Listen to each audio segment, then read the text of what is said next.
Salut! Bienvenue sur Indécent Podcast, c'est Fred, comme vous le voyez. Bien évidemment, comme vous avez pu le voir sur les petits bandeaux et tout ce qui va circuler, vous le verrez bien à l'écran. Et puis en même temps, le titre de la vidéo, ça devrait un petit peu vous donner la puce à l'oreille. On se fait une rétrospective de la gamme de l'anneau unique, la V1, qui est parue chez Cubicle 7 et Edge Studio. Bien évidemment, je vais pas être tout seul.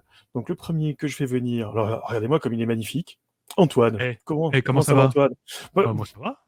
super bien, comme d'habitude, mais on va pas être que tous les deux aujourd'hui. Ah bah Je vais non. venir tout de suite Ah, le troisième larron tout de suite, comme ça on est bon. vas-y, c'est parti, envoie. Mais salut Jean. Bonjour à vous deux. Je suis juste un amateur de jeux qui pratique depuis plus de 40 ans les jeux de rôle et je suis très heureux et honoré d'être invité de votre émission. Bah écoute, plaisir partagé, ça faisait un petit moment déjà depuis la vidéo Tolkien qu'on avait faite tous les trois. Et puis ouais, c'est vrai qu'on aurait aimé la faire pendant les vacances, mais je pense que les vacances, ça sert à être en vacances. Tout Oui, un petit simplement. peu se reposer quand même, hein, on aime bien ça. Ouais, autre chose que de faire des vidéos en fait, en tout cas. Voilà. Donc du coup, notre mois Mmh. Tolkien, bah, comme d'habitude, hein, il s'est un peu étalé, mais bon, c'est pas grave, hein, on adore ça, de toute façon. Tous les trois, on va s'amuser à deviser sur cette gamme de l'anneau unique. On va le faire en deux parties, hein, on va être clair avec tout le monde tout de suite. Une première partie qui va balayer bah, l'histoire de la gamme, les choix de game design, les règles, la création de perso, voilà, le livre de base, voilà, tout ça, qui va faire un bon gros bloc. Et une deuxième partie qui permettra de balayer bah, tous les suppléments. Autant vous dire qu'il y en a quand même Il y en a quelques-uns. Hein. quelques-uns, hein. Voilà, donc on va avoir de quoi discuter pendant un bon petit moment, si vous êtes d'accord tous les deux, bien évidemment. Je vais Bah pas oui, le faire ça toute popcorn est seule. prêt, la cafetière aussi, on Oui. peut y aller. Donc je te laisse commencer sur bah, l'histoire éditoriale, en tout cas la date à laquelle l'anneau unique est arrivé. D'abord en Ah anglais, bien oui, évidemment, et puis ensuite en France. tout Quoi. à fait, oui. Alors, l'anneau unique, hein, donc le livre de base, bah, déjà le jeu est sorti chez Cubicle 7, éditeur britannique, on le rappelle, surtout connu pour l'anneau unique, déjà, Ah oui, quand même. Warhammer 4e édition, Doctor Who, et quelques autres petites licences inconnues du grand public. Victoriana, moi j'adore. Ouais, voilà, c'est quand même un peu plus obscur, hein, quand même. Toujours. Un peu plus obscur. Voilà, donc quand même, disons que chez les éditeurs britanniques, c'est un petit peu le mastodonte, hein, celui qui pèse un peu le plus lourd dans le paysage. C'est août 2011 sort l'Anneau unique, jeu de rôle, voilà, de toute façon, qui va parler pour jouer dans l'univers du Seigneur des Anneaux. Et ça va un petit peu marcher, hein, on va pas le cacher. C'était le plus gros succès de l'année chez eux. Et pourtant, Ah il y bon? avait quand même de la grosse concurrence à ce moment-là. Mais bon, ça a vachement bien marché. Ils ont sorti rapidement le livre de base plus le set 2D, spécial. On y reviendra, vous inquiétez pas. Ainsi qu'un premier scénario qui arrivera peu de temps après, un petit scénario en format électronique. Donc, qui s'appelle chez nous Les Paroles du Sage. On Oui. y reviendra plus tard, vous savez, vous avez compris le principe. Deuxième partie vidéo. Ensuite, ça arrive en France. Et en France, extrêmement rapidement, parce que ça arrive en mai 2012, donc moins d'un an après, chez Edge Studio. Et là, on commence à... On va être un petit peu taquin, où ça sortait très vite en France pour les traductions. Maintenant, à part des très très gros succès, c'est quand même assez rare d'avoir une sortie VF aussi proche. Donc, Oui. ce beau petit bébé, là je vous montre la première édition du livre de base. Voilà, c'est celle qui est sortie, qui a été traduite, parce que je pense que beaucoup d'entre vous connaissent plutôt la 1.5 qui sortira quelques années après. Celle-ci. Ah oui. Voilà. Nouvelle Ah, couverture, que du bonheur. réaménagement intérieur et un petit détail en moins. Ah bah voilà. Donc voilà. Donc c'est quand même une gamme qui a plus de 10 ans maintenant. 10 ans et quoi? Pas loin de 10 suppléments pour sa première édition. Ah oui, facile. Oh, Je sais pas plus. voilà, on est sur un beau bébé. Et le dernier supplément, il est sorti en 2021 en France. Donc, c'était Le Rire du Dragon. Oui. Le dernier recueil, la dernière extension qui est sortie. Et ça s'est arrêté là parce que, en VO, sort la V2 chez un autre éditeur, Free League, un petit éditeur dont on ne parle jamais. Voilà, et dont la VF est arrivée également chez nous. Mais ça, on en a déjà parlé si vous avez suivi les autres vidéos qu'on a faites. S'il vous Ouais. plaît, dites-nous que vous les avez regardées. Alors, il y a un, C'est pas ça pour rien. il y a un truc important que tu viens de dire, Antoine, c'est que le jeu a été traduit en français en une année. Donc, c'est une Oui, vraie performance éditoriale. Il devait y avoir une raison. Et pourtant, la licence Tolkien, c'est quelque chose qui n'a pas toujours garanti un énorme succès. Il y a eu des déceptions. Et si il y a eu cette réalisation, c'est que quelqu'un a dû se rendre compte dès le départ que l'anneau unique proposait quelque chose de plus.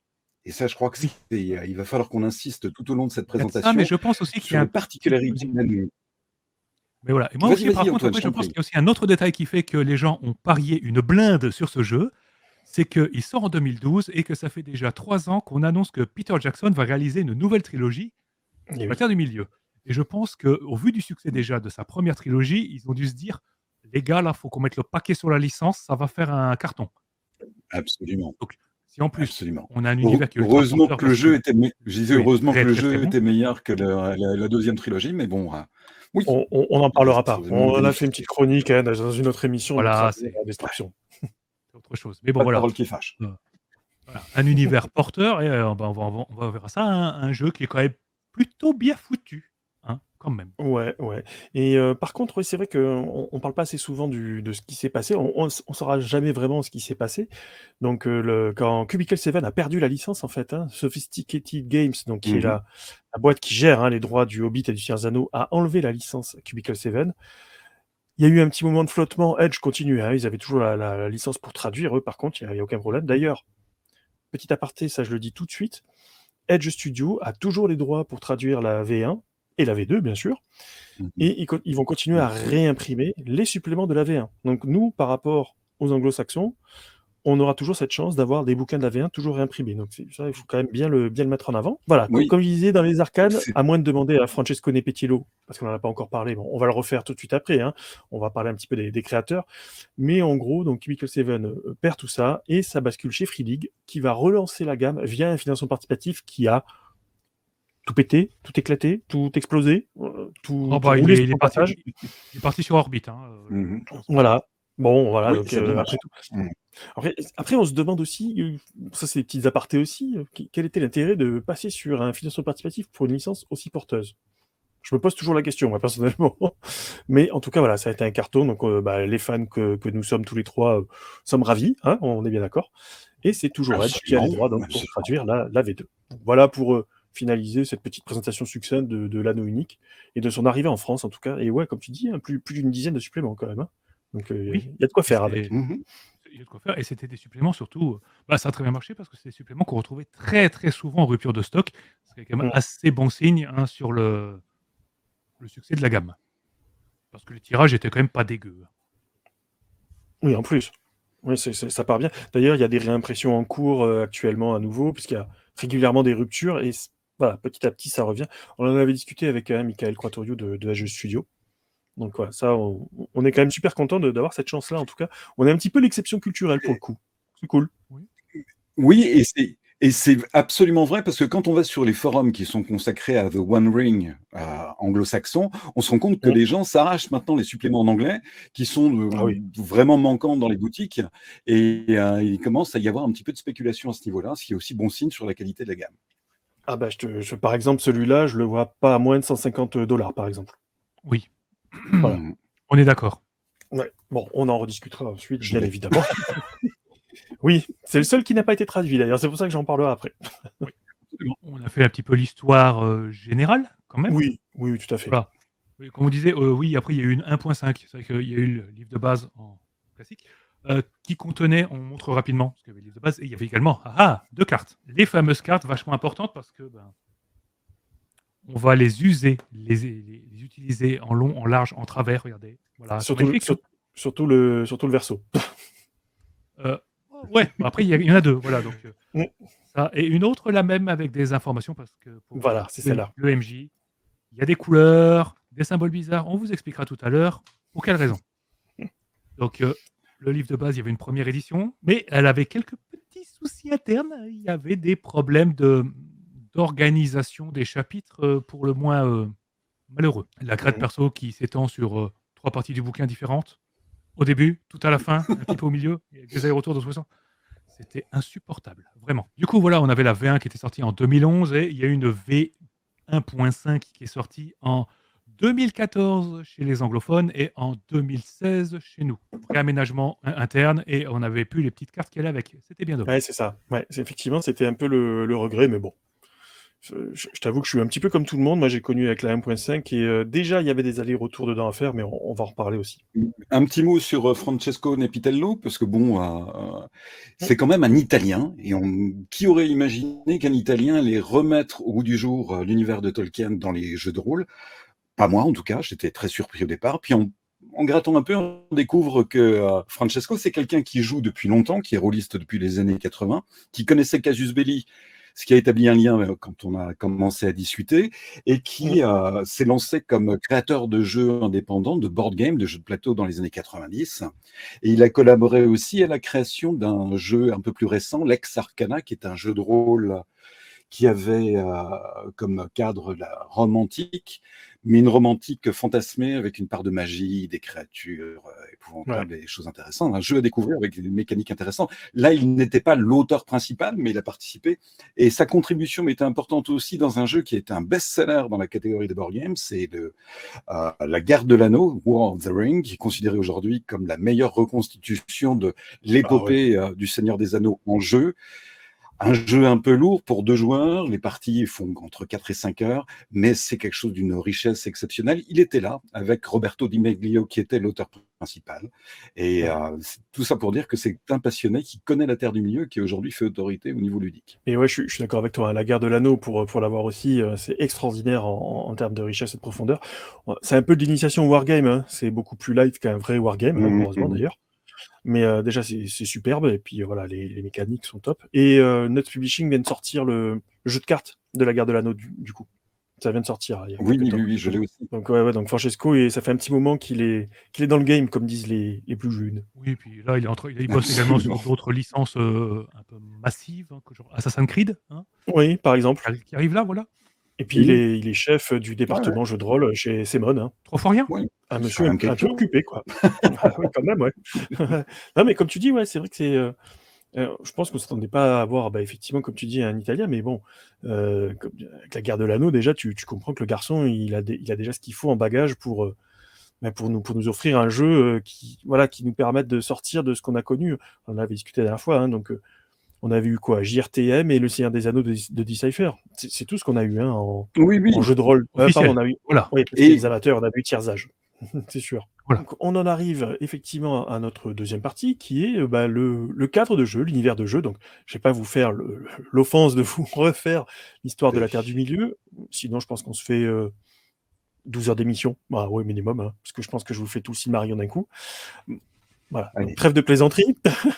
Le cadre de jeu, c'est les Terres Sauvages, alias le Rovanion, là où se situe Erebor, Dale, le royaume de Thranduil, les monts du fer sont pas très très loin avec Dain. Voilà, vous voyez, la forêt noire. La bataille la forêt noire, bien évidemment, Landuin, le Grand, les hommes des bois, les Béorn, tout ce qu'il y avait dans le Hobbit. Et effectivement, se situe donc 5 ans après la bataille des 5 Aradmés. Erebor est redevenu une mine extrêmement puissante, une place forte des nains vraiment très riche, et la ville de Dale a été reconstruite, et quand on arrive là dans le cadre du jeu, Dale a fini d'être construite, Bard, qu'on a connu, hein, l'archer qui a tué le dragon Smog, spoiler, hein, au cas où vous ne le sauriez pas encore, ça m'étonnerait, mais bon, on ne sait jamais, et il va être couronné roi. Donc on commence à cette période-là, qui est une période, et je trouve que ça tranche avec ce qu'on avait connu avec JRTM, puisqu'il jouait en 1640 du Troisième Âge. Pour ceux qui ne connaissent pas, c'est peu de temps après la Grande Peste et la guerre civile au Gondor. Super passionnant. Bon, c'est sûr qu'il y a plus de villes, il y a plus de choses à voir, mais c'est peut-être pas la période la plus excitante, on va dire ça comme ça. Le Seigneur des Anneaux de Decipher, il se passe pendant les films. Voilà. Ouais, il se passe pendant les films, donc voilà, hein, puis sans plus. Tu vois la répétition pour dire à quel point j'ai adoré ce jeu, sans compter sa magnifique traduction chez Hexagonal, mais qui était un peu spécialiste du saccage, hein, donc bon, jusque-là. Il y avait une traduction ? Ouais, il y avait une trad, ouais, effectivement. Ils sont méchants. Bien. Un petit peu. Donc voilà un petit peu le cadre de jeu, et je trouve que ça prend le contre-pied, je crois qu'on en a un petit peu discuté la dernière fois tous les trois, ça prend le contre-pied justement avec et comment faire pour jouer dans un univers qui est autant balisé, aussi connu maintenant, alors les films et les séries et tout, maintenant tout le monde connaît le Seigneur des Anneaux, donc comment s'approprier cet univers et arriver à jouer dedans. Et je trouve que ce qui est marqué dans le présupposé, et c'est ce qu'ont mis les créateurs, c'est vous allez jouer les interstices, les blancs d'histoire, et Dieu sait qu'il y en a un gros paquet de blancs dans l'histoire de la Terre du Milieu. Et là, 5 ans après, c'est l'espoir qui renaît. À nouveau, les peuples libres qui renouent les vieilles alliances, le commerce repart, les gens recommencent à voyager, Voilà, il y a un souffle nouveau. Bien évidemment, on sait, quand on connaît la guerre de l'anneau, que ça va pas durer non plus trop longtemps, mais on va pouvoir jouer dans ce cadre-là, et je trouve que c'est vraiment, en termes de choix d'époque, voilà, c'était vraiment ce qu'il fallait faire. Enfin, moi, en tout Et cas, pour avoir tout relu, donc c'est top, quoi. Et il y a un point que j'aimerais souligner à ce niveau-là aussi. Tu sais que rentrer dans un univers comme les Terres du Milieu, c'est intimidant pour un maître Et parce oui, qu'on est censé connaître tout. Or, les informations que Tolkien a fournies sur son univers sont pléthoriques et on peut s'y perdre. Mais en jouant dans cette époque-là, dans les interstices de l'histoire, comme tu le dis, on a la ouais. possibilité de jouer au niveau du microcosme. En fait, comme si on suivait un groupe comme la communauté de l'anneau dans le Seigneur des Anneaux, pour découvrir l'univers au fur et à mesure. Et les suppléments du jeu avaient cet objectif-là de faire découvrir les régions, les Oui. peuples et les cultures progressivement. Ce qui fait que même si on est débutant, on peut démarrer avec un scénario qui ne touche pas à trop de trucs historiques et importants pour s'intégrer petit à petit à une fresque extraordinaire. Après, on va balayer, hein, tous les suppléments, comme ça vous verrez dans l'ordre, en fait, hein, de parution, plus ou moins. Effectivement, ça commence d'abord par les Terres sauvages, puis Erebor, puis voilà, après on se déplace, on va attaquer après le Rohan, Fontcombe, etc. Donc il y a vraiment tout un tour de la Terre du Milieu avec le passage des années. Ça, c'est quelque chose de très très important aussi. Et quand on avait fait la chronique de la V2, je sais pas si tu te souviens, Antoine, ça faisait partie des choses qu'on avait trouvé très en dedans par rapport à la Ah, V1, ça, on le reverra. le manque de Ah chronologie, ouais, ouais, l'avait de ouais, c'est dommage, il y a pas. pour Mais bon, l'instant. bah, là c'était super bien parce qu'on commence, comme je disais, 5 ans après la bataille de Saint-Carmé. Du coup, au moment où la Terre du Milieu est globalement à son enfin à sa meilleure période, en fait. En tout cas pour ce siècle-là. Oui, c'est ça. Parce Voilà, qu'avant, bon. on va attendre un petit moment pour que ça redémarre, hein. Mais là, comme tu disais, tout le monde rediscute, les peuples se parlent, à défaut d'être cordiaux, au moins les elfes, les nains, ils acceptent de C'est se une phase parler. de reconstruction. On C'est ça. reconstruit Esgaroth, on reconstruit Dale, qui était les dévastations, la désolation de Smaug. Erebor est à nouveau occupé par les nains. C'est une reconstruction. Il y a plein d'opportunités d'aventure, et ça, c'est un bon moment à jouer. C'est ça. Ouais, donc Et voilà, voilà c'est pour le le. moment lumineux et on va inexorablement sombrer, ce Bah, soir disons pire qu'il va qu'avant. voilà, il va se passer des choses. Hein, ça, on sait On le que ça va sait, pas. c'est le principe même de Ouais. la chronologie, ça doit on arrive à la guerre de l'anneau, on a juste 55 ans pour s'amuser avant que ça parte en vrille. Ouais, un petit peu plus quand même, hein, je crois, hein, de mémoire, puisque c'est 3018, la guerre de l'anneau, et Ouais, je là, on dis est en 2956. oui, mais Oh, je ne il y sais a quand plus, même moi. il y a 46. des événements dans la chronologie qui font que la région va devenir, Un encore peu moins invivable. agréable dans Mmh. quelques années. Oui, le sud de la Forêt Noire va être un petit peu plus compliqué à vivre, on est bien d'accord. Ce sera un peu moins bucolique. On est d'accord. Bah, le sud, le nord, l'est, ouest, sur TripAdvisor, la note, elle va vite baisser, hein. Oui, les auberges ferment les unes après les autres. Non, vraiment, voilà, Ah, pas terrible, pas terrible. ouais, pas génial. Effectivement, le TripAdvisor du Rovanion, il en prend un coup. Donc voilà pour le cadre de jeu. Il est très vaste, parce que quand on voit la taille de la Forêt Noire, de l'Anduin, des vallées, et puis même de la rivière courante, hein, Kelduin, la rivière rouge, je sais plus, bon bref, peu importe, qui va jusqu'au Dorwinion, puisqu'on l'évoque aussi dans les suppléments. Donc il y a quand même un petit territoire qui est couvert. Bah, c'est ça. Sachant Il qu'après, comme tu faut se dis, souvenir que juste la forêt noire fait la taille de la France. voilà, donc c'est un gros truc. Sachant qu'en plus, Cache à ils avaient pied. développé donc le Rohan, ensuite en remontant par Isengard, en remontant au pays de Dun, ensuite tu arrives à Fontcombe, à Brie, et il y a pas mal de scénarios qui s'y passent. Et c'était prévu, parce que je me souviens d'avoir lu dans certains suppléments, on y reviendra, il était prévu dans une V2 qui a été avortée chez Cubicle 7, hein, ça fait partie d'Aventure éditoriale. On avait eu les premiers visuels, je ne sais pas si vous vous en souvenez. Oh oui. Il était prévenu, donc la Moria, bon bah la Moria, on n'en parle plus puisque ça vient d'être financé, c'est un gros carton. Il était prévu aussi le Gondor et une campagne qui était sur les errances du roi, puisque on parle à un moment donné du fait que le jeune Aragorn s'est amusé à un moment donné sous un faux nom à servir sous le roi Tengel, le papa de Théoden, et sous le Ectelion, le papa de Denethor. Donc il est un petit peu crapahuté le monsieur, et il était prévu une campagne qui suive tout ça. Donc bon, bah, c'est dommage. Peut-être que ça reviendra, hein.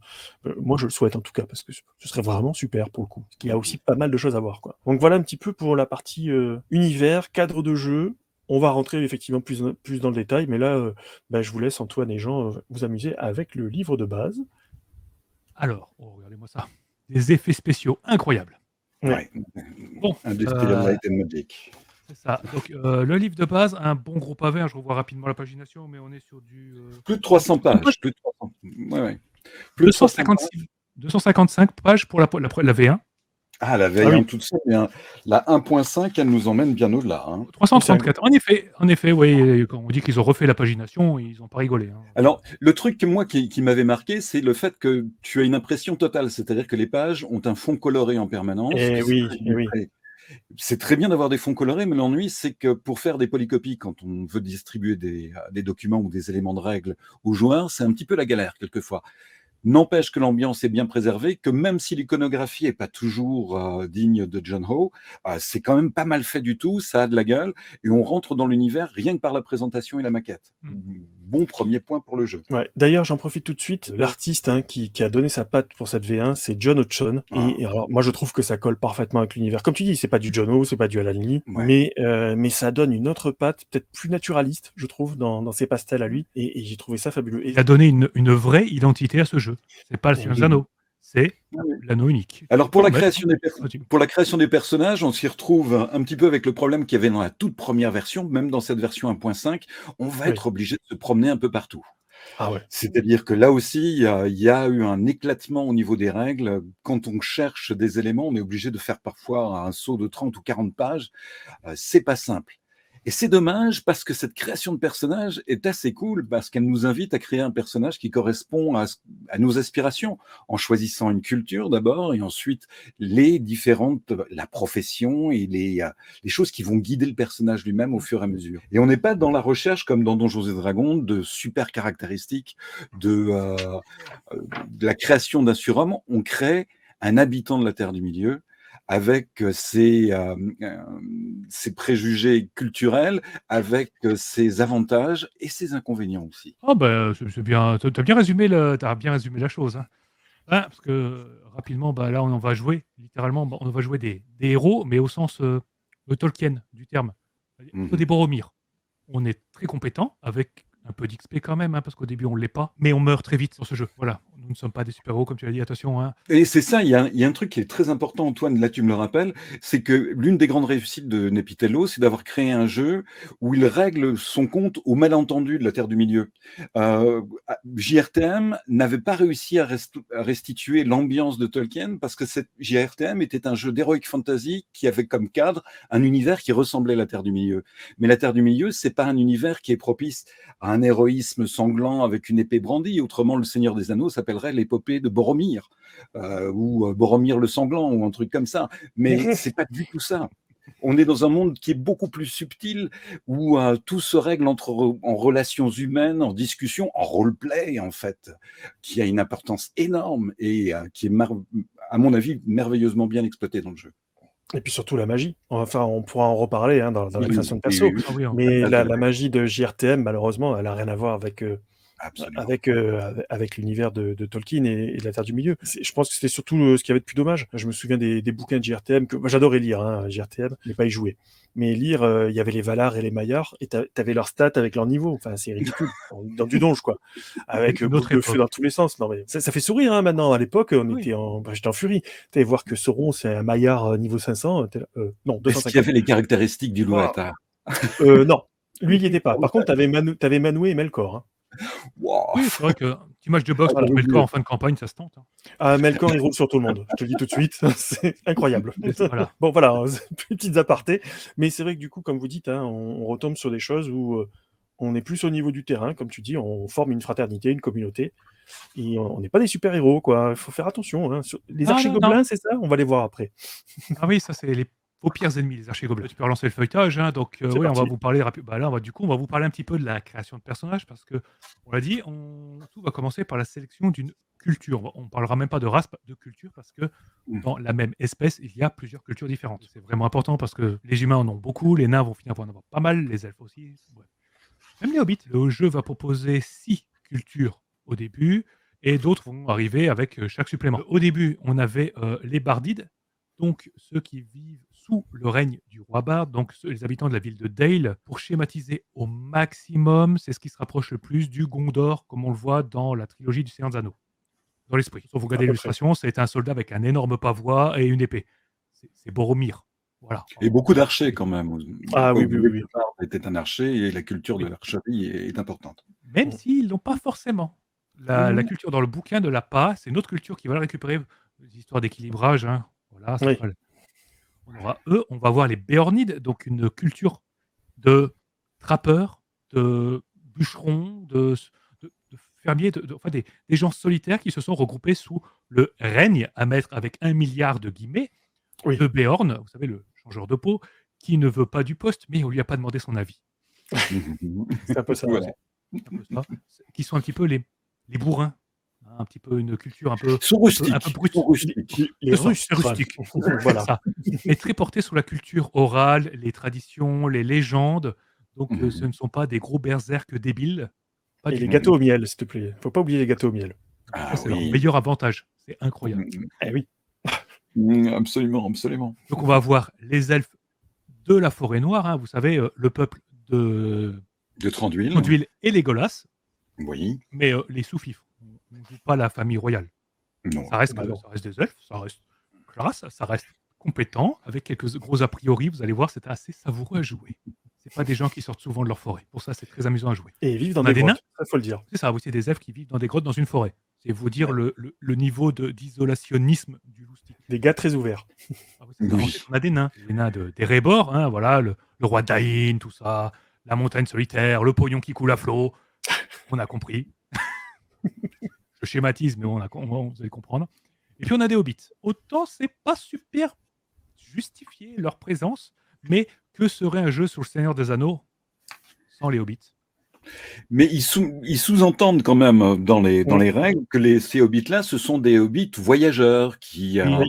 bon, ils sont pas très nombreux par rapport à la population totale de la comté, mais ils sont venus se promener du côté du Rovanion et c'est là qu'on les surprend et qu'on commence à les jouer. Bah, en fait, voilà, c'est ceux qui ont entendu les légendes de Bilbo quand Bilbo est rentré dans la comté. Il a raconté son histoire invraisemblable. 99% de sa famille qui se sont dit il est complètement zinzin, le vieux Bilbo.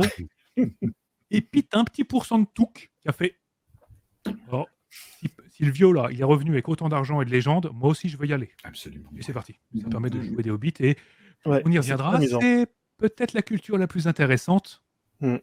sur la durée. Parce qu'ils ont moins d'a priori, ça doit y jouer aussi. Moi, d'a priori, et puis oui, et puis le choc culturel, le changement d'échelle aussi. Il est juste savoureux à jouer. Parce que mine de rien, dans les terres sauvages, tout est surdimensionné. Les arbres sont trop grands, les araignées sont trop grandes, les loups sont trop grands, les cavernes sont trop grandes, tout est trop grand. Des aventures trop grandes aussi. C'est trop grand pour eux. Et voilà. Donc là, on a 5 cultures qu'on connaît parce qu'en fait, c'est des cultures que Tolkien a décrites. Hein, c'est des personnages, des cultures que l'on croise dans les romans, beaucoup au Conseil des Rondes, en fait. Eh oui. Même de près ou de loin, hein, on entend parler au minimum. La 6e culture, c'est les hommes de la forêt noire, donc des humains qui vivent au sud de la forêt noire. Déjà, il faut avoir le moral. Qui se sont regroupés autour de, accrochez-vous, Radagast, vous savez, le magicien brun. Eh oui. Le proche des animaux, il y a des gens qui le suivent. Est-ce qu'on lui a demandé son avis à Radagast? Non. Le type s'est réveillé un beau matin avec des gens qui avaient construit un village autour de chez lui. Mais attention, c'est pas le Radagast ridicule de la trilogie de l'anneau de Ouais. Peter Jackson, c'est le vrai Radagast de Tolkien. On est Donc sur- c'est voilà. On une est sur espèce un sage. d'écologiste sympa. C'est ça. Voilà, mais c'est quand même celui qui préférait vivre tranquillement dans la nature, et on le rappellera pas mal de fois dans les bouquins. Et c'est une culture. Or, pour ceux qui cherchent la petite bête, c'est une division des Rohirrim qui serait plutôt partie tailler du bois plutôt que de s'occuper des chevaux, pour schématiser au maximum. Ouais. Alors, si on devait faire l'origine des 3 peuples humains dont tu as parlé, donc Bardide, Béornide Béornide, et Homme des Bois, Rohirrim, les 4 viennent de la même culture d'origine. c'est ça. Et je pense qu'un de ces jours, on s'amusera à faire des vidéos sur l'univers de la Terre du Milieu, parce que leur origine remonte au premier âge. Hein. C'est les ancêtres des Edain qui donneront les Rangers, les Rôdeurs. Pour en faire quelques émissions. Donc, pourquoi je parlais de cette culture, moi, en dernier, c'est parce qu'en fait, c'est une culture dont vous n'avez pas entendu parler avant ce jeu. Elle n'existe pas chez Tolkien. Pour une raison très simple. On va partir du principe, dans ce jeu, que si il n'y en a aucun de présent au Conseil d'Elrond, c'est que les joueurs n'ont pas réussi à les sauver. Voilà, je vous mets pas la pression. C'est le thème de la campagne dont on parlera tout à l'heure. Ils sont Bref. évoqués, hein, je crois qu'à un moment donné, Ouais. ils les évoquent. Hein. Il y a quelques populations qui traînent par-ci par-là. Ah, Enfin, mais ils ne sont pas décrits comme un peuple. Un vrai C'est ça. peuple unifié et tout. Ouais, il y a une chose qu'on ne doit pas oublier, c'est que ce soit dans le Hobbit ou dans le Seigneur des Anneaux, comme disait Jean tout à l'heure, c'est des voyages. Ouais, donc on va reparler du thème du voyage. Hein. C'est des voyages, donc on ne voit que ce que les personnages voient. À savoir donc que dans le reste, c'est pas des terres complètement vides. Alors oui, On peut se dire, il n'y a pas grand-chose Ah, comparé à La avant, quoi. densité, la densité de population reste celle de la Eh, Creuse, les mauvaises années, hein, voilà, quand c'est même. la Creuse, on est bien d'accord. Mais ceci dit, il y a encore des gens. Donc, après, on peut retrouver des hameaux, des choses comme ça. Oui, Donc oui, c'est vrai que ce n'est on pas, peut ce n'est jouer. pas un désert. Voilà, c'est sur ça qu'il faut pas hésiter à jouer pour peupler un petit peu aussi les terres sauvages, hein. mais C'est il faut aussi quand pour même ça. aussi rassurer les gardiens des légendes débutants et leur dire qu'il est tout à fait possible de se lancer quand on est débutant dans cet univers-là sans connaître sur le bout des doigts toute Mmh. la mythologie tolkienesque. Il y a la possibilité d'évoluer dans des zones où on n'aura que des éléments qui vont s'ajouter les uns les autres. Et c'est comme ça qu'on découvre en fait la Terre du Milieu dans les livres. On voit des paysages, on voit les héros rencontrer des cultures qu'ils ne connaissaient pas, découvrir que d'anciens royaumes existent encore mais ont évolué d'une manière qu'ils n'attendaient pas. Et donc on peut très bien se mettre à la place de vrais personnages de Tolkien. Et puis en plus, dans le bouquin, hein, de base, hein, qu'on est en train sur lequel on est en train de discuter, et puis que vous voyez en feuilletage, vous avez aussi le passage des années, et vous avez un petit historique. Donc il n'y a même pas besoin de lire en fait le Bilbo ni le Seigneur des Anneaux. Le bouquin se suffit à lui-même. C'est quand même une très grande force aussi, hein, je trouve, hein. Oui, ça c'était très Absolument. très bien. En fait, il suffit juste, techniquement pour ce jeu, il suffit juste d'avoir lu Bilbo. Oui, Ouais, oui, Le oui. Seigneur des Anneaux n'est même pas obligatoire, Non. même si vous êtes intéressé à ce jeu, vous connaissez le Seigneur des Anneaux, vous avez vu les films, c'est tout, vous n'avez pas besoin de plus. Non, c'est On est en terrain inconnu, hein. Il y a Gandalf, voilà. Et oui, il y est. Gandalf, il est là, il y a des hobbits, il y a des elfes, il y a des nains, Legolas, il a fait un caméo, et Sauron, il est très loin là-bas. Hop, pas besoin de plus, on a compris. Absolument. Voilà, donc on va voir dans la création perso, je reviens à ça. Donc on avait Oui. ces 6 cultures. En fait, on commence par choisir sa petite culture. Ça va nous diriger un petit peu vers la suite de la création de personnages. Donc va donner quelques petits. Ça va lui donner par exemple ces petites capacités spéciales. Chaque culture a une capacité spéciale, comme dans la plupart des jeux. On va avoir des listes de noms. On va avoir des informations sur le niveau de richesse et surtout les compétences. Voilà, ça nous donnera une petite liste de compétences propres à chacune de ces cultures. Et avant toute chose, il faut expliquer le système, les bases du système pour que vous compreniez de quoi on va parler. Ce système, je crois d'ailleurs qu'il n'a aucun nom, ce n'est pas un système nommé, on n'appelle pas ça l'Open D6, le D20 ou je ne sais quoi, ou le basique, non, non, c'est le système de l'anneau unique. Le One Ring System. Voilà, ce sera bien. Je pense qu'il doit avoir un véritable nom, mais il n'est pas connu en tout cas. De toute façon, il est réutilisé par aucun autre jeu parce qu'il est tellement ancré dans l'univers de Tolkien. Voilà, merci Fred de le montrer. C'est un système qui va fonctionner avec, pour commencer, il y a un D12 qu'on va appeler le dé du destin. Voilà, comme tu l'as montré.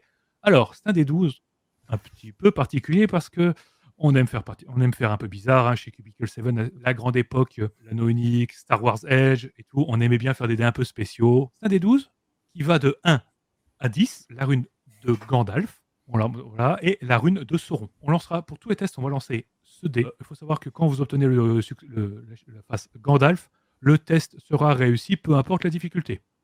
Tranquille, comme à la maison, les pieds sous la table. Les pieds de Hobbit. Si vous...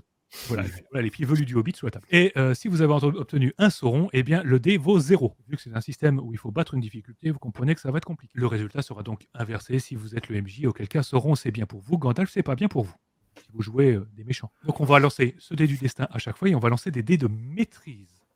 Les dés de maîtrise, ce sont des dés à 6 faces. Encore une fois, avec une toute petite particularité, vous inquiétez pas, ça va de 1 à 6. Sur la face 6, il y a une petite rune, hein, en plus, une Tengwar. Voilà, qui sera extrêmement importante. En fait, basiquement, à chaque fois que vous obtiendrez un 6 sur un jet réussi, il y aura un bonus. Et c'est bien d'avoir plein de 6. Voilà, là, on va voir. Voilà, petite mise au point, vous avez vu le 6 avec la petite rune à côté. On peut dire aussi que les faces, sur les dés, je ne sais pas si tu les as sur ces dés-là, mais les faces 1, 2 et 3 ne sont pas de la même couleur que les 4, 5, 6. Oui, tout à fait. Pour une raison simple qu'on expliquera un peu plus tard dans les règles. Le D12 plus un nombre de D6 égal à la compétence contre une difficulté posée par le ou l'OMJ. En général, c'était 14, la difficulté de base, moyenne, sur cette première édition, en moyenne. Alors, il y a un être truc beaucoup plus élevé. Un truc à dire sur ce système tout de suite qui est vachement important, c'est les jets de dés sont extrêmement lisibles. C'est-à-dire qu'on n'est pas obligé de faire de gros calculs, même si on lance systématiquement un dé de 12 plus un nombre variable de dés de 6 en fonction du niveau de compétence du personnage dans la compétence qu'on teste. On voit tout de suite si c'est une réussite, quel type de réussite ça va être. Parce que si on a plusieurs 6, on se dit déjà c'est pas mal. Oui. Si on a un Gandalf, on se dit bon... Là, il y a un petit avantage, le vent souffle dans la bonne direction, et on peut très vite faire une interprétation en tant que maître de jeu, meneur de jeu, pour sentir un petit peu comment on va jouer réellement, faire interpréter la situation qu'on est en train de résoudre avec le jet de dés. C'est certainement un des systèmes les plus sympas à utiliser dans le cadre d'un jeu de rôle. Et Oui. personnellement, en tant que meneur, quand je joue, il m'arrive derrière mon écran de lancer de temps en temps un dé du destin, rien que pour voir comment les choses vont s'embrayer. Est-ce que là, ils sont en train de marcher dans une rue, mais est-ce que tout se passe bien, vraiment bien, ou est-ce que bon, ils vont se compliquer un peu les choses en 2 minutes? On peut vraiment servir des dés dans ce jeu pour s'inspirer dans la manière dont on maîtrise la partie. Voilà. Et puis je t'avoue qu'avant ce jeu-là, le D12, à part à Donge, je m'en servais pas, hein. Bah, moi non plus. Hein. Ouais, il a rarement servi. Hein. Ouais. Mm, Donc j'avoue que mêler le D12 et le D6, moi j'ai beaucoup aimé. Puis c'est le attribut plus compétence, c'est du classique contre une difficulté. Voilà. Donc Oui. on est en Oui. terrain connu, quoi, pour nous les rôlistes. Oui. Maintenant qu'on a expliqué le système, pour expliquer voilà à quoi ça est utile, parce qu'en fait, quand vous choisissez votre culture, ça vous indique vos valeurs de compétences de base. Pour se donner un ordre d'idée, les compétences vont de 0 à 6. 0, vous êtes un pot de fleurs, et pas le meilleur des pots de fleurs. À Non. 6, Oui, vous faites partie de la communauté de l'anneau, en termes de compétences. À ouais. peu près, hein. 6, c'est légendaire. Hein, voilà, c'est Oui, c'est un Aragorn, c'est ça. ou un Sam qui est pas trop réveillé. Avec une poêle. Voilà, c'est ça. Ouais, Mais 0, c'est plutôt Nabila. Oui, 0, oui, c'est ça. Ouais. C'est ça. Puis j'aime bien le fait que tu aies 3 attributs et que tes compétences soient sous chaque attribut aussi. Ça, c'est cool. Oui, voilà. Absolument. Parce que tu viens de parler des attributs, justement. Bah, ça, c'est les attributs. On en parlera un petit peu après, parce qu'il faut les définir différemment. Ouais. C'est pas des attributs qui vont fonctionner de manière classique. On n'est pas sur, on n'additionne pas l'attribut avec quelque chose. C'est une option en fait. C'est pour vous aider, mais c'est pas central par rapport à d'autres jeux.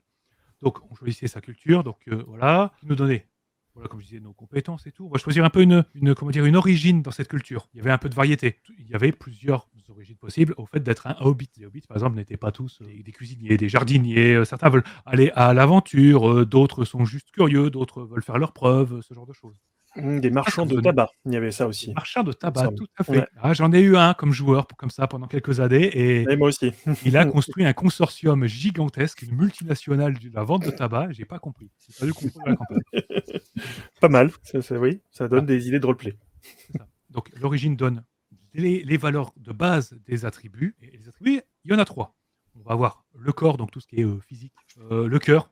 Donc en général, le cœur, c'était convaincre les gens et résister à l'ombre. Et ça, on va y revenir parce que l'ombre, les joueurs vont en bouffer. Et puis, le dernier, c'était l'esprit. C'est l'art d'avoir 2 neurones qui se connectent et avoir les bonnes idées au bon moment. Ça Et peut aider. éviter de prendre trop de baffes au corps à corps. Voilà, on avait ça. Après, on va avoir un système de traits. Et ça, c'était une des meilleures Ah idées ouais. de cette première édition. Ça manque dans la Effectivement. V2. Ouais. Ouais. Votre origine, vous donnez 2 traits dans une liste. Et on en parlera un peu plus tard, mais c'était juste incroyable. Pour moi, c'était l'une des meilleures idées qu'on ait pu avoir. Et ensuite, on va choisir après une vocation. Qu'est-ce qui nous a poussé à l'aventure? Et là, on est en terrain très connu. Hein, ce sont des archétypes qu'on a vus chez Tolkien. Le vagabond qui voyage, le protecteur qui dit voilà, il y a cette communauté, ce lieu, je le protégerai. Le chasseur de trésors. On a compris. Ce sont le chien Zano. Vous connaissez les personnages un par un. Donc la vocation va vous donner quelques bonus dans certaines compétences, des traits en plus, parce qu'on aime bien avoir des traits dans ce jeu. Oh Et oui. surtout la part d'ombre. Une idée encore excellente de ce jeu. En fait, la part d'ombre, c'est que il va y avoir une notion de folie dans l'anneau unique. Mais c'est pas une folie à la Cthulhu en mode je commence à baver et manger de la terre à côté parce que j'ai peur. Non, vu que ma vocation c'est ça, je vais aller plus ou moins dans cette direction en termes de folie. Par exemple, le chasseur de trésors, c'est ce qu'on va appeler le mâle du dragon. Du coup, il a besoin de s'accaparer de plus en plus De de richesse. richesse au détriment des autres. Et là, on est typiquement dans le cas de Thorin et Kutchen une fois qu'il a récupéré l'Arkenstone.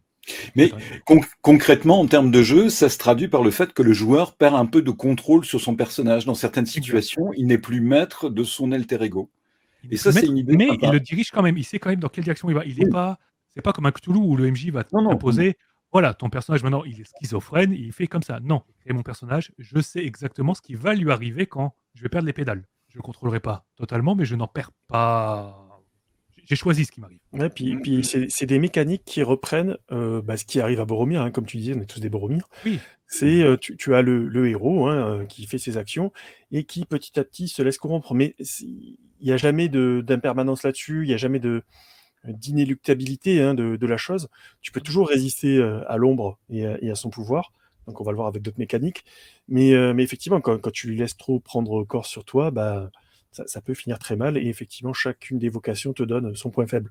Et ouais, c'est pas du Cthulhu, hein, clairement, mais waouh, c'est super efficace. Et c'est un élément majeur dans le travail de Tolkien qui manquait dans JRTM aussi. Hein. C'est Et le oui. fait que là, les personnages vont devoir un peu se surveiller. Il faut faire attention. Ils sont dans un monde où ils doivent faire des choix et les choix peuvent déterminer leur avenir. Tout à fait. Donc après, règles, on avait appris les attributs. Bon, voilà, comme on a dit, ces 3 fameux attributs. On voit un petit peu les améliorer et tout. On a des points d'XP libres à dépenser pour améliorer nos compétences. On est sur du classique jusque-là. Et ensuite, on va quand même définir un petit truc extrêmement important pour un personnage, parce qu'il y a 2 attributs qu'on n'a pas mentionnés ici, Mhm. qui sont la sagesse et la vaillance.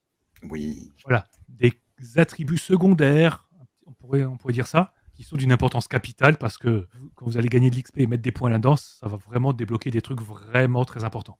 Et en termes de jeu, quand on va commencer à discuter avec des PNJ importants, c'est pas mal aussi. Donc, par exemple, la sagesse, plus vous êtes sage, vous permettra peut-être de résister à l'ombre dans certains cas, et ça va vous permettre de gagner des compétences, des talents, des dons extrêmement sympathiques. Hein. Souvent, c'est des attributs augmentés définitivement, ce genre de choses. Hein. C'est quand même très très bien. Et puis, la vaillance, globalement, c'est pour récupérer des artefacts, du matériel, typique de votre culture, mais du matériel qui pèse dans le game. Voilà. Des plus 1 ou des plus 2. Mais aussi pour résister à certaines créatures maléfiques qu'on peut affronter et qui peuvent te paralyser par leur simple apparence et leur caractère mauvais. Et là, on a une différence entre, par exemple, la sagesse qui permettra de résister à l'ombre dans sa variante, la corruption, pour la sagesse contre la corruption et la vaillance contre la peur. Voilà. Ouais, la vaillance te donne les récompenses, hein, je crois que c'est ça, hein, les fameux objets, et la sagesse te donne les vertus. Et dans les vertus culturelles, tu as la magie des nains, la magie des runes, et des portes, etc. Et la magie des elfes, hein, et la disparition des hobbits. Hop, ils s'évaporent. Oui, très pratique. Ouais, voilà, donc ça c'était 2 petits attributs en plus. Voilà. On va parler rapidement du système, parce qu'il y a du matos, du coup on va parler rapidement du système de PV, rapidement, pas forcément du système de combat. Le système de point de vie et tout, il est assez particulier. Il ne ressemble à aucun autre jeu, à ma connaissance. En tout cas, à ce moment-là, hein, quand je parle, en 2011, quand ce jeu est sorti. Maintenant, il y a d'autres jeux qui ont repris le même principe en l'améliorant. Donc on n'a pas de PV. On a des points d'endurance. Donc, c'est des points d'endurance. Chaque fois qu'on prend des baffes, qu'on marche un peu trop, ce genre de choses, on perd des points d'endurance. Une fois qu'on arrive à 0, nous sommes pas bien. On est fatigué, on commence à avoir des malus. Quand on se bat, on peut être blessé. On n'a pas de valeur de PV, c'est-à-dire on a une case. Une fois qu'on est blessé, on la coche. Une fois qu'on est coché 2 fois, on est mort. Fais attention. Et on n'est même pas comme Boromir. Boromir, il a pu encaisser 3 flèches. Nous, c'est que 2. mais d'un autre côté, tu te rends compte que dans la plupart des jeux de rôle médiévaux fantastiques, tu perds des points de vie, donc ça veut dire que tu as plein de petites coupures qui surajoutent les unes aux autres, puis à la fin, tu n'es plus qu'un hachis, tu tombes par terre et tu meurs. C'est un peu ridicule. Là, en fait, le combat, qu'est-ce qui te tue réellement dans un combat dans la vraie vie? L'épuisement et une blessure grave. Et voilà, exactement. Donc il y a un fond de réalisme, même si, on va en parler très certainement aussi, le système de combat de l'anneau unique est un système qui est adapté au storytelling. C'est quelque chose qui est moins simulationniste que narratif, c'est évident, mais qui reste crédible quand même. Tout à fait. Voilà, donc on est sur un système assez létal, hein, parce que vous allez voir que les blessures, elles peuvent tomber très vite. On pense à ces archers gobelins. Hein. Tu les aimes, des blessures. Combien de PJ j'ai massacré avec les archers-gobelins sans le vouloir?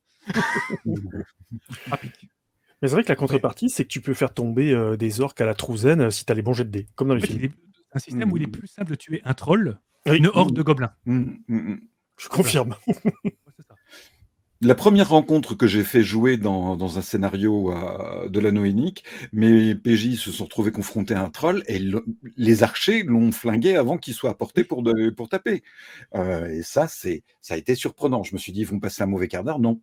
Par contre, à d'autres moments, c'était beaucoup plus tendu. Quand les archers à l'ouvert, c'était là. Mais après, ça donne une super ambiance. C'est-à-dire qu'on est héroïque à notre échelle. Voilà, une créature énorme, on peut l'affronter tous ensemble. Par contre, on n'est pas là pour tenir le pont de Khazad-dûm face à une armée de gobelins. On ne fait pas de bataille rangée. Le système, il s'y prête pas vraiment. Et pourtant, il y a un scénario là-dessus. On en reparlera. Il y a quand même pas mal de batailles rangées dans les scénarios. Ils aiment bien. C'est souvent courage fuyant d'ailleurs. Mais après, il y a aussi un système de fatigue pour le voyage dont on parlera plus tard. Ah oui, puis là, je vois que dans le feuilletage, on est sur la phase de communauté parce qu'en fait, il y a les personnages et ils vont former un groupe, une communauté donnez-lui le nom que vous voulez à votre communauté. Hein. Et l'idée, c'est que l'idée de former un groupe vous offrira des bonus. En termes mécaniques, hein. En termes roleplay, déjà, on est chez Tolkien, donc déjà, c'est important. Mais en termes de mécanique, ça va vous offrir une réserve de points de communauté qui vont être utiles. Donc après, on se bat, on fait des actions. Bon, on est sur du classique. Hein. Voilà. Allez, voyage. Eh oui. Ah, vaste sujet. On en parle de suite. Eh ben écoute, Allez, c'est parti. Bon, on peut aborder, oui. Allez, c'est parti.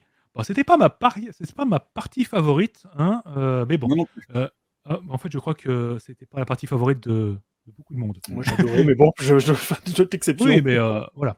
Donc en fait, l'idée c'est, je vous ai montré que dans la première édition, il y avait 2 cartes. La première qui est pour les joueurs, qui est, comme vous pouvez voir, totalement neutre, avec juste l'emplacement des lieux majeurs. Le MJ va avoir la même avec, sous la forme d'un quadrillage avec des petits hexagones, Et oui. des petits codes couleurs et tout. On va marcher. On est chez Tolkien, on aime la rando. Ah On oui. n'a pas le choix. On n'a pas de monture, il n'y a pas de Uber, il n'y a rien, il n'y a pas de transport en commun, ça n'existe pas. Il y aura peut-être une péniche un jour. Il y a des poneys. Alors, des poneys dans la forêt noire, tu verras qu'ils tiennent pas longtemps. J'ai même un joueur qui a essayé de dresser une araignée géante. Bon, ça n'a pas.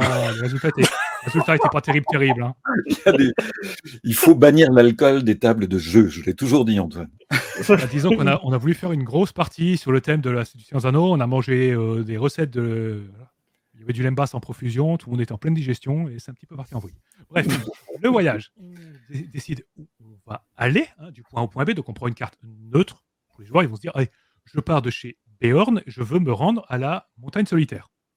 Ok. Et ils vont dire ok, nous on veut passer par là, par là, par là, par là. Côté MJ, on va regarder, ok, vous allez passer par là.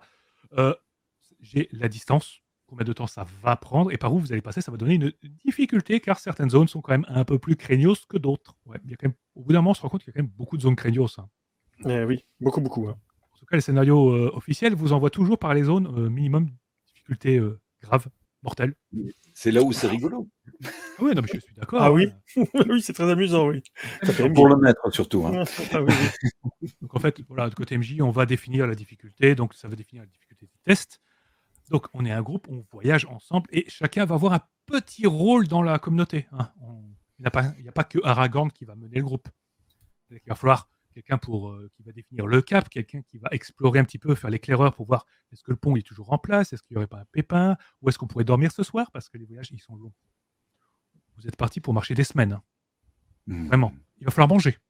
On a de quoi manger sur nous, on a des réserves, mais ce serait bien d'avoir un petit peu de nourriture fraîche. Le MJ va donc poser la difficulté du test, chacun fait son petit jet de son coin en fonction de son rôle, et en fonction des résultats, on va peut-être prendre des points de fatigue dans les dents, ça va arriver si on s'est planté. Hein. Alors, si le test c'est parfaitement réussi, on perd quand même de la fatigue. Personne ne fait 600 km de rando dans la forêt noire sans transpirer une goutte. Ce n'est pas possible. Vous allez être fatigué, c'est le but. Presque, on pourrait croire que le système de voyage, il est là pour grignoter les joueurs avant que le scénario commence. Disons que c'est moins pire, en tout cas. Voilà. Il t'arrive un peu moins de merde quand tu réussis tes jets, c'est ça surtout. Oui, voilà. Par contre, si tu les rates vraiment, là, ça devient compliqué. Donc, on va être très fatigué, on peut se perdre, on peut perdre du temps, ce genre de choses. Et si sur nos G2D, on a obtenu la rune Sauron, alors là, c'est parti, c'est le festival. On a une liste d'effets un peu proposés dans le bouquin en fonction de qui a raté le test, pour que ce soit un minimum logique. Soit on est très fatigué parce que on n'a pas réussi à récupérer de la nuit, du coup on commence le lendemain, on est déjà vraiment épuisé. Et un résultat qui arrive quand même assez souvent, c'est qu'une rencontre aléatoire. La petite grotte, il y avait des wargs dedans, ça va être chaud. C'est un peu moins reposant. Mais le problème qui se pose à ce niveau-là, c'est que quand on exécute en cours de partie les jets, que tout d'un coup une rencontre inopinée se produit, le maître, le gardien des légendes, doit imaginer tout de suite une péripétie qui corresponde au personnage impliqué et au type de jet de dés qu'il doit réussir.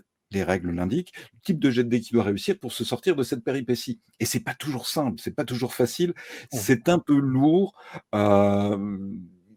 On est un petit peu obligé de ruser. Personnellement, moi, je ne sais pas comment vous faisiez, mais personnellement, j'essayais de noter différents types de péripéties possibles en fonction des différents rôles.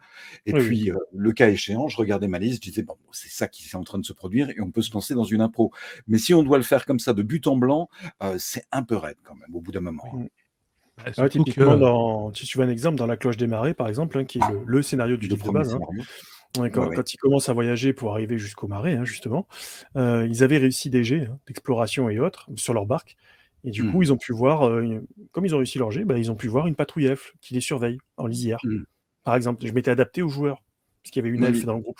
Tu vois? Donc, j'ai créé des trucs qui permettaient de à chaque fois de se raccrocher et quand ils se manquaient, bah, effectivement, bah, un petit peu plus de fatigue, bah, ils ont pas pêché les bons poissons donc, bah, le stock de nourriture, c'est un peu tendu, Mmh. donc voilà et comme tu dis, il faut s'adapter, se créer des petits trucs, quoi. Oui, absolument. Après, c'était un système que j'ai trouvé comme un peu punitif parce que prenons l'exemple d'une table de 5 joueurs. Oui, Statistiquement, il y a une chance sur 2 qu'il y ait un sauron pendant le test. Ça fait mal. ç ça peut, Ce effectivement. qui fait qu'une partie sur 2, pendant le voyage, il y aura un pépin. Vas-y, Ça vas-y. évite Voilà. l'ennui. Tu vois, Mais tu es voilà. pas, tu pas dans un bus en train de faire un tour de la Terre du Milieu, avec un Mais gentil organisateur. tout à fait. Mais au bout d'un moment, quand on est sur une campagne longue, par Oui. exemple, campagne de Ténèbres sur la Terre du Milieu, hein, dont on parlera tout à l'heure, Mmh. euh, ça devient un peu redondant, ça devient un petit peu le running gag. Tiens, on part. Oh, tiens, zut, j'avais encore des wargs.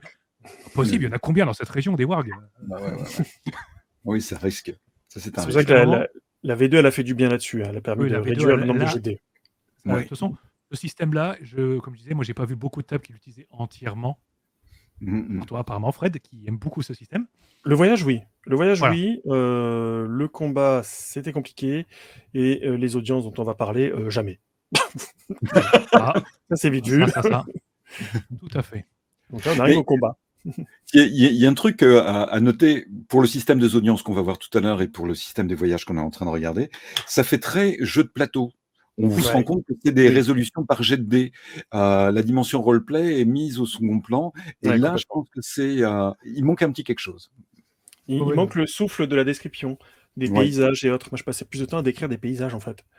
Et dans la C'est deuxi voilà. et dans les je sais pas si vous l'avez noté, mais dans la 2e édition du jeu, on voit réapparaître ce qu'on ne voit absolument pas dans cette première version, c'est les tables de rencontre. oui. Ouais, Parce que là, ils nous proposent jamais de table de rencontre. Non, là, Alors on dans doit la se 2e débrouiller, là. édition, il y en a. Selon qu'on se déplace dans telle zone ou telle zone, il y a des tables. et oui. Tout à fait, très, très pertinent. Ah, voilà, bon, ça, c'était Heu, le système de voyage. De toute façon, vous avez un sinon exemple, hein. Zone verte, c'est très facile. Orange, bon, bah, on va peut-être, c'est un peu crapahuté, voilà. Rouge, c'est très dangereux, c'est-à-dire que s'il y a un événement, une rencontre fortuite ça va faire mal. dans le rouge, c'est du troll, du warg, de la sale bête, du chef orc et toute sa famille, hein. Et puis, il y avait le noir, c'était l'impossible, c'est Dol Guldur, quoi. C'est Dol Guldur. Voilà, Personne n'y va par les joueurs tous les vendredis. c'est ça. Par contre, moi, je Un note conscient. je note quand même sur cette V1.5, tu avais énormément d'exemples, justement, pour les voyages. Oui, Tu vois, on les a vus dans le feuilletage et c'est super bien fait pour comprendre un peu la mécanique, même s'il était Mmh. heureusement. super relou, quoi, Oui, clairement. non, mais heureusement qu'il y avait beaucoup d'exemples parce qu'à la Ouais, première lecture, une des mécaniques les plus parce qu'on l'avait obscures jamais que vu j'ai pu avant, je voir, hein. pense. Clairement. Mmh. Mmh mh, mmh mh. Le combat, on y Allez, parle? De toute c'est façon, parti. Ah oui, rencontre. oui, oui. Le Alors, combat et l'anneau et unique, par opposition à Aventure au terre du milieu, qui est la version sous DD5, qui elle est vraiment orientée combat parce que DD5. Là, on va avoir un système de combat plus léger, un peu plus narratif. On n'est pas là pour faire des what 1000 manœuvres, des encerclements, des trucs stylés et tout. On peut le faire. C'est de la description, mais en termes de mécanique, il y a quasiment rien. Encore une fois, c'est un système un peu particulier qui Mmh, ne plaisait pas à tout le monde en fait, parce qu'il est pas intuitif. je non. Enfin, confirme. Ça fait wargame, quoi. quand on est MJ, c'est ultra intuitif. On le lit, on se dit ouais, c'est super simple. On essaie de faire comprendre ça aux joueurs, ils sont en mode Non, rien oui, c'est compris. ça. Ouais, ouais. Alors, un combat, l'initiative, elle est super simple, hein, c'est défini par un petit tableau. On résout les attaques surprises en premier. Ensuite, on regarde si on a réussi à prendre par surprise l'adversaire, ben, on frappe en premier. Sinon, c'est le défenseur qui frappe en premier. Enfin, sinon, au tour suivant, on inverse. C'est Pas quand même compliqué. assez rapide, hein. Mais maintenant, il y a les postures de combat. Et accrochez-vous. Alors, on n'est pas dans la légende des 5 anneaux, je vous rassure. Mais la posture de combat, en fait, ça va définir la facilité avec laquelle vous allez taper et aussi la facilité avec laquelle on va vous taper dessus. Oui, c'est ça qui était Surtout. compliqué. Et Ouais. c'est là-dessus que je pense que beaucoup de personnes de PJ sont morts bêtement en se disant ça va le faire. Ah, ça l'a pas fait. On fonce. On fonce. En fait, basiquement, quand on est au corps à corps, on va choisir 3 postures. Soit on est vraiment très agressif, on est très en avant. Soit on va dire la posture standard. Et il y a la posture défensive. C'est-à-dire que je touche plus difficilement, mais je suis touché également beaucoup plus difficilement. Et pour ceux qui veulent rester à distance, Legolas, on pense à toi. Eh bien, déjà, on est tout au fond, c'est-à-dire qu'il faut avoir du monde devant soi. Hein. Les règles obligent à Ouais. avoir des défenseurs devant soi. Et ça, c'est très malin pour éviter le syndrome du tir à l'arc dans un corps à corps, dans un couloir. Mais bien sûr, tout le monde peut le faire. Oui. Parce que quand on regarde la mécanique de JRTM, on part en John Wick dans un couloir. Hein. J'ai mon arc, je suis Legolas, hein, c'est parti. Hein. Je nettoie la Moria. Là, on peut pas. Voilà. On peut pas être un archer tout seul. Au bout d'un moment, on est au corps à corps. Donc, Ouais, je crois que c'est doubler le nombre d'ennemis. Hein. C'est voilà, il deux faut ennemis pas pour un plus de personnage. voilà. C'est ça, maximum voilà. Donc, la posture la plus agressive, en fait, on avait un seuil de difficulté qui était très bas pour toucher, mais également très faible pour être touché. Et en fait, il fallait choisir ça. Et à chaque round de combat, on pouvait basculer d'un cran. Je pouvais passer de très agressif à neutre, de neutre à défensif, de défensif à neutre. Ce principe est super simple. Il faut juste le faire comprendre aux joueurs. Et puis ensuite, on rajoutait quelques petites valeurs pour toucher. Donc pour toucher, j'ai mon G, ça, plus la D. On rajoutait le seuil de ma posture. On rajoutait la valeur de parade de mon adversaire. Ouais. Si j'ai fait plus, je lui mets dans les dents. Donc, les armures, les casques, enfin tout quoi. C'est ça. Et si j'ai fait des 6, je ferai des dégâts en plus. D'où l'intérêt de faire des 6 dans ce jeu. Les dégâts perforants qui étaient Et redoutables. dégâts, c'est ça. Voilà. Oui, Ça. mais c'était relativement compliqué parce que chaque arme pratiquement avait des caractéristiques différentes pour les dégâts perforants, le type de Ouais. dégâts qu'il effectuait quand on faisait un coup perforant. On se prenait tout le temps à regarder pendant les combats, les tables et les règles. Ça a été considérablement simplifié, et tant mieux dans la deuxième édition. Mais ça, les combats étaient un peu lourds quand même, hein, sur cette première édition. Ils étaient même très lourds. Parce Ouais. que, on vous explique, une arme, elle est définie, une arme a plusieurs caractéristiques. Il y a la valeur de dégâts, donc c'est combien de points d'endurance vous allez retirer à votre cible. Et ensuite, vous allez avoir une valeur de taille. Accrochez-vous, parce que là, c'est pas intuitif. Non, pas du tout. Non, clairement, c'était bien relou.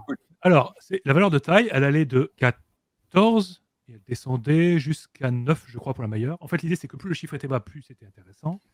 En fait, on regardait le dé de maîtrise, le D12 que vous avez lancé, et s'il était supérieur à la valeur de taille de votre arme, vous infligez une blessure. On rappelle, blessé 2 fois, mort. Voilà, Et oui. important.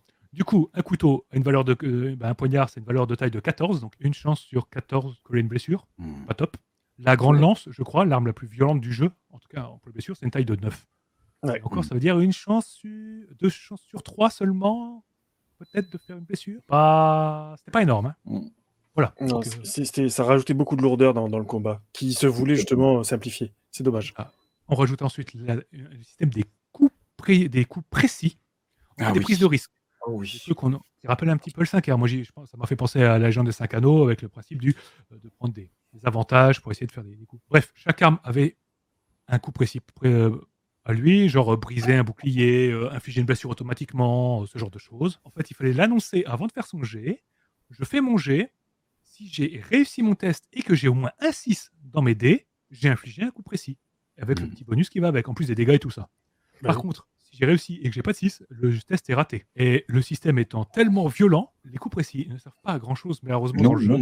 On préfère sécuriser et tenir et infliger progressivement des pertes d'endurance que de tenter un coup précis qui, au final, je vais le rater, je vais mourir parce que l'autre, il va me coller une baffe. Et ça, c'est dommage. C'est un peu ça, ouais. Ça a été rattrapé dans la V2. Hein, voilà. Oui, heureusement. Et par-dessus tout ça encore, on a les manœuvres, on a la possibilité de rallier les camarades, de protéger particulièrement un camarade, ce qui simplifiait pas les choses non plus. Alors, on avait un système de combat qui était schématique, qui était très narratif, et qui fonctionne comme système de combat narratif. On l'a utilisé, je l'ai utilisé, ça marche. D'accord, on n'est pas obligé d'utiliser des figurines pour symboliser la position de chacun, mais chacun arrive à bien se représenter le fait qu'il a 3 orques devant lui ou 2 gobelins qui se viennent sur le côté. Ça pose pas de souci, ça marche. Mais on était sans arrêt avec les règles en disant « Ah mince, attends, c'est quoi la taille de ton arme ? Attends, et c'est quoi qu'on oppose à ça ?» Et on oublie vite parce qu'il y a tellement de sous-systèmes dans ces règles de cette première édition. Ouais, c'était un petit peu péché de jeunesse qui ont été corrigés largement ensuite. Mais oui, en fait, pratiquement, il y a 2 ambiances différentes qui essaient de s'imbriquer dans le jeu. Une partie ultra narrative avec les traits dont on n'a pas vraiment parlé, et ce système de voyage, de combat. Et Antoine, il y a une chose extraordinairement importante dont on n'a pas parlé, c'est l'espoir. Ah oui, la façon dont on utilise l'espoir dans la première édition. On y vient juste après. Mais voilà, je voulais attendre un petit peu parce que je pensais à l'espoir, les tests. D'accord. Mais oui, non, mais L'espoir à la profite un fin. petit peu de la vidéo, on fait ça dans l'ordre de la vidéo. De toute façon, vous allez voir que le bouquin, l'organisation des chapitres, elle n'est pas très heureuse. Ah non, Parce que, non. voilà. Donc là, c'est les rencontres. C'est les 3 blocs de règles, en fait, ce que je dis Ouais, souvent. Voyage, Oui, oui. combat, rencontre.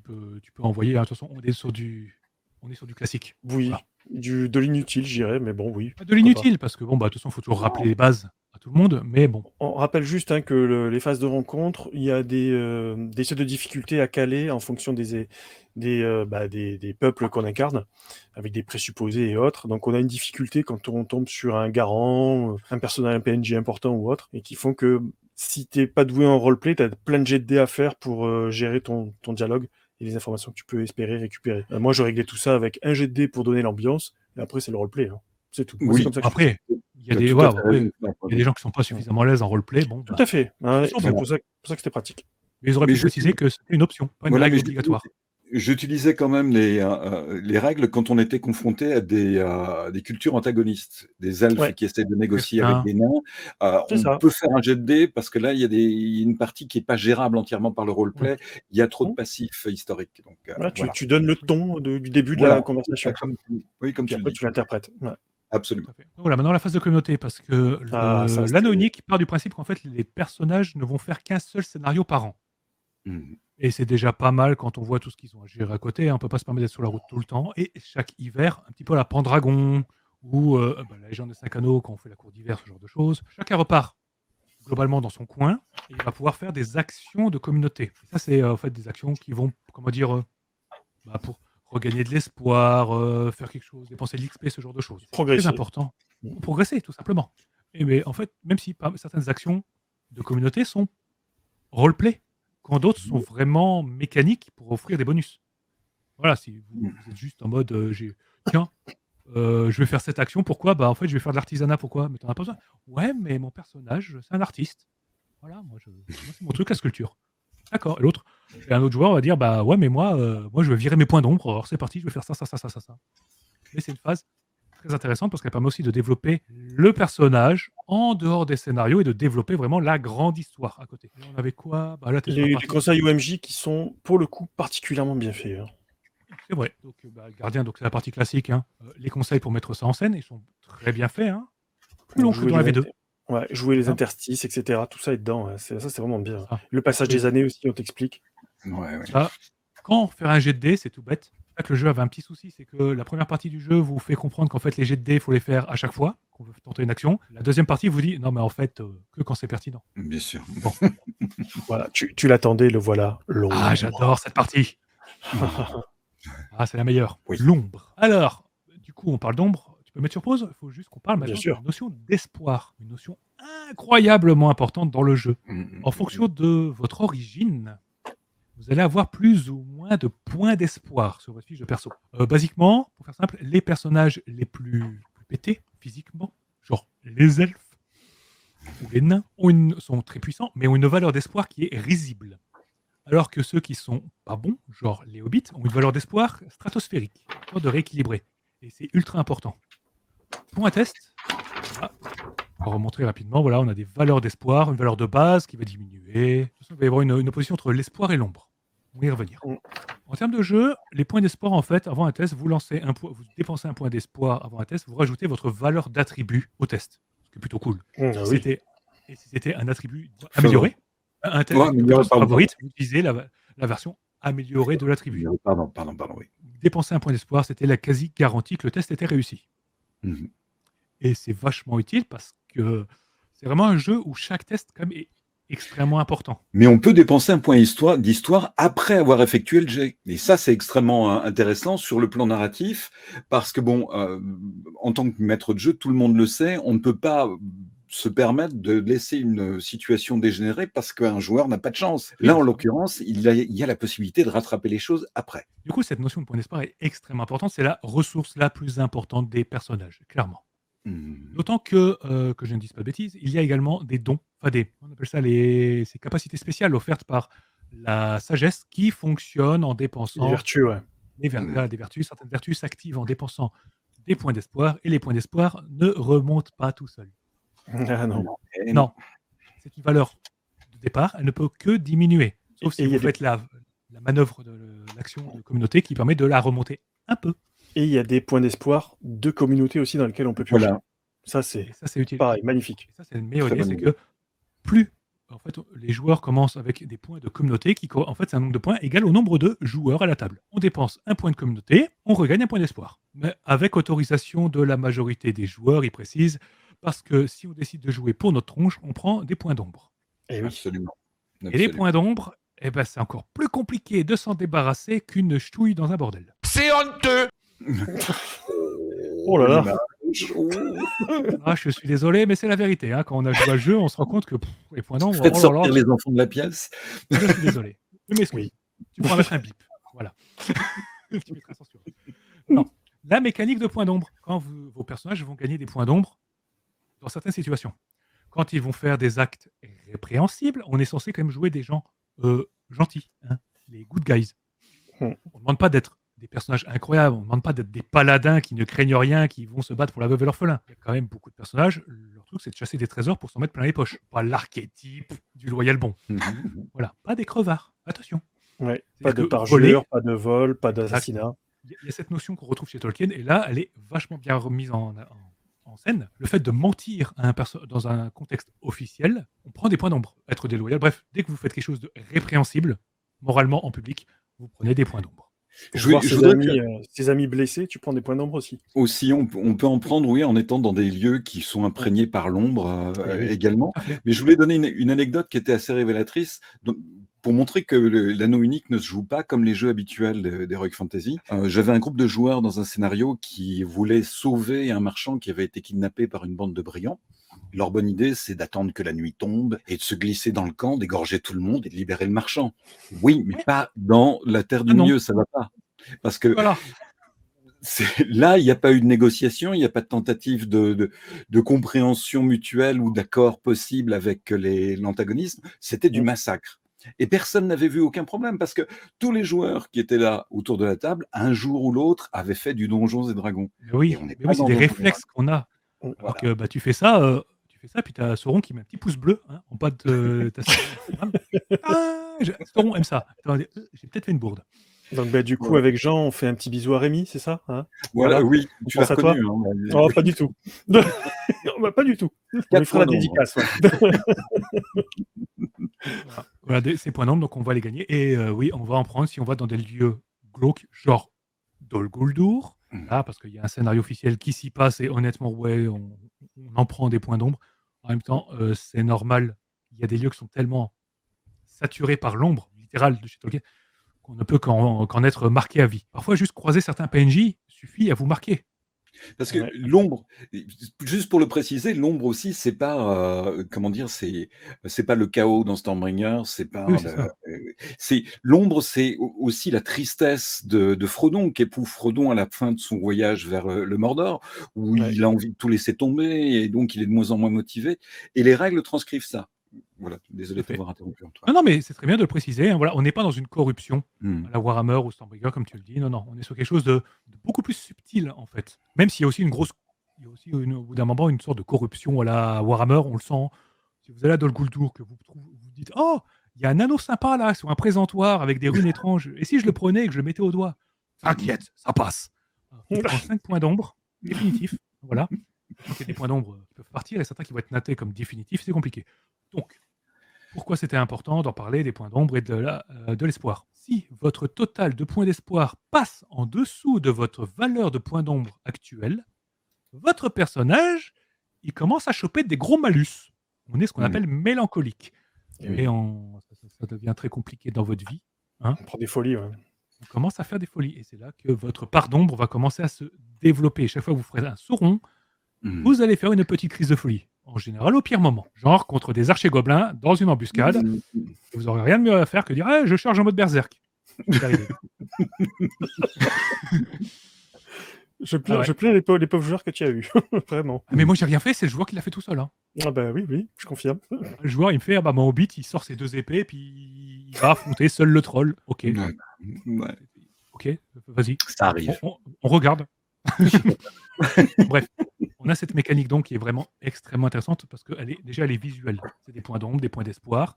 Et on se rend compte que à vouloir obtenir ces bonus en dépensant de l'espoir, on met en danger notre personnage. Et Mhm. si vous faites des one-shots, c'est pas grave. Vraiment, quand vous êtes en one-shot, votre personnage, il est incroyablement puissant. Parce qu'on peut tous les Mhm. cramer, vos points d'espoir. Il n'y a aucune conséquence. Oui, absolument. Sur une Mais sur campagne le long terme, longue, genre Ténèbres sur la forêt noire, votre personnage, à la fin, il est un peu ravagé. Il Mhm. est déprimé. C'est Il fait est pas exprès bien. en même temps. Il voit des choses. Franchement, il est bon pour l'asile d'Arkham local. Voilà. En fait, il est presque plus dangereux que le méchant, basiquement. Hein. On est tellement dangereux, on fait tellement des choix bizarres parce que, ouais, mais voilà, moi, c'est normal. D'accord. On y va. Oh non, non, je le sens pas. J'ai pas le moral. Aujourd'hui, j'irai pas. On a Mais- besoin de toi. Ah non, je le sens pas. personnellement, je trouve ça assez rigolo qu'on puisse, avec un mécanisme de jeu, jouer simple. cette part de morale. Mm. C'est là, ça se discute pas. On n'est pas en train de dire c'est bien, c'est mal. Il y a des choses, tu les fais, tu les vis, tu vas être marqué et tu vas subir ça longtemps. Si On peut dans tout la faire. vraie vie, Il y a des conséquences, c'est tout. voilà, exactement. Et le système le rend superbement bien. Cette mécanique-là est parfaite. D'ailleurs, ils l'ont utilisée telle qu'elle dans la V2. Absolument. Donc Voilà. après, c'est le bestiaire, donc ça, on passe vite, parce que c'est Alors, tous les bestiaire adversaires rapide. qu'on peut jouer. Quoi. De toute façon, bestiaire, on explique rapidement ce qu'on va croiser. Hein. Dans la version de base, il y aura des orques, bien entendu, avec quelques variantes, genre des gobelins, des orques et quelques urukai qui passaient par là. Vous allez voir des araignées géantes, comprendre des arachnides de la taille d'un poney. Ça, c'était l'archer-gobelin, tu vois. J'ai Ouais, fait ça. en fait, on vous explique pourquoi la blague de l'archer-gobelin, c'est que l'archer-gobelin, il est à distance, on le touche difficilement et que il va vite vous coller des saurons dans les dents et du coup, des blessures. Voilà. Vous Donc, allez voir des trolls, loups, des loups. des wargs, des vampires. Comprendre par vampire, on ne parle pas d'un noble transylvanien avec un accent à couper au couteau dans un manoir, on parle plutôt d'une chauve-souris d'un bon mètre 50 d'envergure avec voilà, une alimentation très portée sur l'hémoglobine. Des jolis crocs en plus. Ouais, oui. Oui. Chaque fois avec plusieurs variantes. Là, c'est le bestiaire de base, il est déjà suffisamment chargé. Hein, voilà. Ouais, il y avait de quoi faire avec ça. Hein. Et en plus, on n'est même pas obligé de se battre. Hein, on se bat pas. En fait, les premiers scénarios, peut-être qu'on va se battre, puis après on se rend compte que le combat n'est pas forcément obligatoire. Dès qu'on se rend compte qu'il y a quelque chose, réfléchir à un moyen d'éviter le combat ou de gagner le combat facilement, bah, ça se fait. Donc en fait, on peut gagner un combat juste en faisant peur à l'ennemi. Voilà. C'est possible aussi, ouais. Voilà. Par contre, on pourrait noter que dans le livre de base, dans le bestiaire, il n'y a pas d'humain. Moi, ça m'avait choqué. Il n'y a Ouais, pas de absolument. brigands. Ouais, Il n'y c'est a vrai. pas de renégats ou d'humains qui bossent pour le camp d'en face. Non. Il n'y a que des orques ou une faune locale digne de l'Australie sous stéroïdes. Et j'ai deux petits reproches à faire au niveau des créatures. D'abord, on n'a pas de tableau récapitulatif qui nous permet de trouver rapidement les créatures. On est Non. obligé de feuilleter pour trouver. C'est pas très très facile. On retombe sur les problèmes d'ergonomie qu'on avait pour la création de personnages. La deuxième petit reproche de problème, c'est les capacités spéciales des créatures. Ah oui. C'est-à-dire que on en a qui ont parfois 3 ou 4 capacités spéciales qui produisent un effet particulier en combat. Et ce sont des petits paragraphes à lire, hein. C'est du Oui. texte, on a de quoi faire. En combat, c'est pas toujours simple de souvenir ce qu'est capable de faire telle créature contre telle créature dans telle situation et des choses comme ça. Ça réclamait un petit peu de nettoyage, tout ça aussi. Hein. Ouais. Oui, Moi, j'avais eu la clairement. chance, quand j'ai acheté le truc en occasion, le mec qui me l'avait vendu avait fait carrément fabriquer lui-même les petites cartes des adversaires avec c'est leurs bien, ça. capacités et tout. Ça, voilà, c'est ce qui aurait dû être Oui. fait, mais bon, bah écoute, moi je l'ai en Je fin de mail. l'ai fait aussi. C'est Voilà.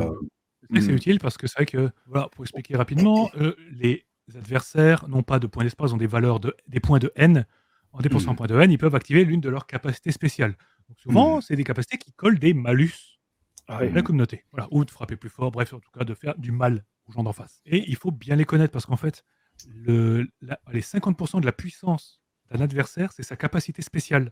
C'est pas Absolument. ses stats de combat. Bon, un orc reste un orc. On réfléchit pas, il tape très fort, il le fait super bien. Mais quand on va commencer à jouer avec des adversaires un peu finaux, un peu particuliers, qui arriveront dans les suppléments d'après, genre les spectres, vous avez intérêt à connaître les capacités des PNJ parce que sinon, le combat se fait à sens unique qui n'a aucun intérêt. Et à haut niveau, hein, on pense aux gens habillés tout en noir qui font des cris perçants et qui vivent, près de Minas Morgul les mauvais jours. Oui, Une liste de capacités, waouh, on dirait un annuaire. ils sont combien ça 9. Ça va? Oh, je sais pas de qui on parle. Il y en a que 9. Bon, voilà. Oh, voilà. Moi, j'ai une Bref. part d'ombre qui m'encombre un peu. Mais c'est pas grave. Les chats, c'est bien. Les chats, ça fait des vues. Ouais. Donc après, il y avait tout un chapitre sur le cadre de jeu, on en a déjà parlé, hein, donc il y a tout un petit guide rapide sur les terres sauvages qui présente succinctement le passage des années. Et c'est toujours La quand chronologie, je c'est re- bien. quand je relis ça, je pleure des larmes de sang Oui, sur parce que FF2. c'était vraiment très très bien ça, Ah effectivement. ouais. Puis Mais il y avait de la création. c'est bien écrit, hein. Ouais, donc ça c'était En plus, tout visuellement, le c'est cadre toujours de jeu. magnifique. Ah oui. Bon, par contre, il faut aimer les couleurs brunes, les teintes de couleurs brunes, parce que du vert et du brun, voilà, il y a deux couleurs. Ouais. Mm. Les esquisses de campagne, comment fabriquer ses scénarios, etc. Le début de Ténèbres sur la forêt noire, on va en reparler. Donc pas mal de petites choses. Et je crois que après c'est le scénario La Cloche du Marais. Ah ben voilà, C'est ça qui est le scénario. qui est le scénario d'introduction. Et qui est un bon scénario, je trouve, parce qu'il est simple, il est linéaire, on va le reconnaître, mais il permet de rentrer. Au début, c'est surtout des relations humaines. On fait du contact humain, on progresse de l'aventure, de la chasse, de la découverte, du voyage, pour arriver vers un vrai mystère dans un environnement hostile, quoi. Moi, je vais vous dire comment je l'ai fait jouer en 3 grandes parties. Une première où je leur ai montré, chacun se rencontre, etc. Donc c'est à la ville du lac, hein, Esgarotte. Bien sûr. Donc c'est Baline qui donne une mission. Selon les espèces, c'est plus ou moins facile, les peuples, hein, je veux dire, c'est plus ou moins facile de les raccrocher les uns aux autres. Et ça permet d'émuler déjà le premier bloc de règles qui sont les audiences. Donc, Oui, dont on n'a pas parlé, c'est vrai. Ouais. Les rencontres, les audiences, hein, c'est ce qui va avec. Hein. C'est ce que je disais, hein, les jets de dés pour donner le ton, etc. Oui, c'est ça. C'est une mécanique Ouais. que tout le monde zappe, parce qu'elle ne sert pas à grand-chose. Ça fait pas grand-chose quand on a des difficultés de roleplay. Elle ne sert pas à grand-chose, parce qu'en fait, c'est plus, on a compris. Voilà, je suis un nain, je me retrouve à la cour de Tranduil. Ok, je sais que de base, je ne suis pas apprécié. Voilà. Mais on n'est pas censé faire des calculs pour. Attends, tu as un bonus de ça par ça, parce qu'en plus, il y a un tableau qui vous récapitule tout ça. Il faut calculer, il faut faire des jets de bidule, de machin. Je dis, moi, je m'en étais juste servi pour leur montrer aussi, hein, parce que je fais toujours les jets de dés devant eux, c'est pas derrière l'écran. Donc, je leur ai montré un petit peu, voilà le ton qui va se passer. Et j'ai incarné, donc, il s'appelle Glowin, donc le papa de Gimli, hein. C'est lui qui donne la mission, je me suis trompé. Et ça m'a servi de leur donner le ton parce qu'il y avait une elfe et un hobbit dans le groupe. Donc, tu vois, ça permet de caler les intonations que je vais donner au personnage par rapport aux joueurs. Donc ça, c'était la première partie. La deuxième partie, ça a été tout le voyage. Et donc là, on a fait les règles, les rôles, etc. Les descriptions de paysages. À un moment donné, ils passent pas loin de la carcasse de Smog, donc les points d'ombre qui commencent à arriver. C'est vrai. Eh oui, vous l'aviez oublié celui-là. Donc voilà, ça permet déjà de commencer à résister à l'ombre. Ils ont eu du bol, ils ont tous réussi leur jet. Parce que ça en colle pas mal. Hein. Et après, tu as la règle de combat quand ils arrivent dans les marais. Là, je t'avoue que vu la difficulté et qu'on était à les mollo, j'ai juste gardé le troll, moi. C'est tout. J'ai pas mis le reste. Parce que sinon, après, c'est un peu compliqué quand même. Après, c'est dur. Hein. Il y a un petit peu du monde, ouais. Il est sévère comme scénario. Hein. Ouais, il est quand même assez sévère. Mais c'est vrai que moi, je l'ai pris justement, tu sais, comme je te dis, en le découpant en 3, à présenter les 3 blocs de règles pour embrayer la suite. C'est comme ça que je l'ai pris. Et effectivement. Moi, mes joueurs ils ont la bonne idée de ne pas se confronter directement et ils ont fait FISA, ils ont fait profil bas et ils ont réussi à passer entre les mailles. Voilà, ils ont eu un peu de chance. C'est bien ça. En plus, c'est un scénario qui est très bien parce qu'en fait, il te présente en plus des PNJ importants. Oui. C'est Glowin quand même, n'importe qui. Et en plus, il n'y a pas que lui, hein. Il y a Baline. Glowin et Baline qu'on croise comme ça. Mais on sent que le groupe de personnages s'intègre dans l'histoire majeure.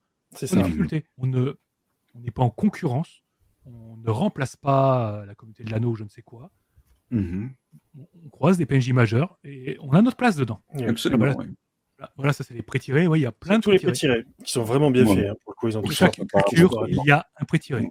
Voilà. Donc en fait, pour montrer un petit peu, voilà, ça c'est les valeurs de base d'un personnage qui débute. C'est-à-dire que dans ses meilleures compétences, il n'aura que 3. Il faut savoir, quand on a 3 dans une compétence, le personnage est, on peut le dire, compétent. Vous allez réussir quand même quasiment tout le temps vos tests dans ce domaine-là. Quand vous n'avez que 2, vous allez réussir, mais vous allez quand même utiliser des points d'espoir de temps en temps parce que ça va être compliqué. 1 dans une compétence, c'est compliqué. Au moins, ça ne changera rien. 0, alors, sur un malentendu, tu peux faire un 6. Oui, sur un malentendu, dans une situation très, très, très favorable, ça passe. Et quand vous avez 0 dans une compétence, votre personnage est vraiment nul dans ce jeu. Par contre, un truc que j'ai remarqué, c'est qu'une fois qu'un personnage a 4 dans un domaine, il est imbattable. Oui, pratiquement, c'est vrai. Il réussit quasiment tout le temps, sauf pas de vol. J'ai fait un Sauron, j'ai fait 80. Ok, ça arrive. Voilà. Et quand il arrive à des compétences à 6, compétences à 6, quoi. C'est ton personnage, lance pas le dé, vas-y, décris-moi comment tu as réussi. C'est plus simple. Alors, comment tu tues le troll? Vas-y, dis-moi. Il y avait ça, c'est ça. En fait, c'est un souci que j'avais vu dans ce jeu, c'est qu'au bout d'un moment, les personnages sont peut-être un peu trop compétents dans leur domaine. Il n'y a pas le juste milieu.